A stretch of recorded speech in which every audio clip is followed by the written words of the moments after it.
Hi, Carrie Cutler here, author of Math Positive Mindsets, Growing a Child's Mind Without Losing Yours. And I'm here with my son McGregor, and we're playing an activity called Reverse Double Digit. Now, if you haven't played Double Digit yet, check that out on my YouTube channel. Play it first. This one is very similar, except this time we're going to start at 100, and we're going to roll the dice 7 times and try to get as close as we can to 0. Without going past 0 into the negative numbers, okay?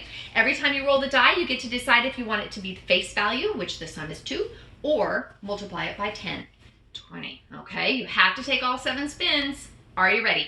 Yep. All right, you roll your dice, I'll roll mine, and we'll see, okay? Oh boy. I'm taking a big risk. Are you? That's what I'm built for. Oh my goodness. I'm getting some low numbers. Maybe that's good to start off with. There's 1 roll, 2 rolls, 3 rolls, 4 rolls. I've got 3 more rolls. One,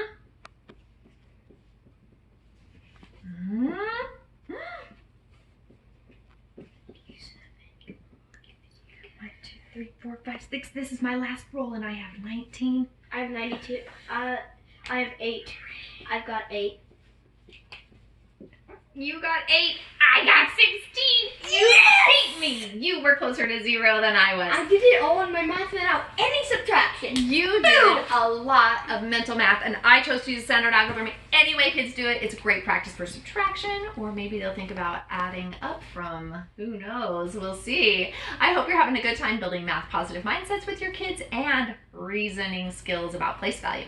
Thanks so much for watching.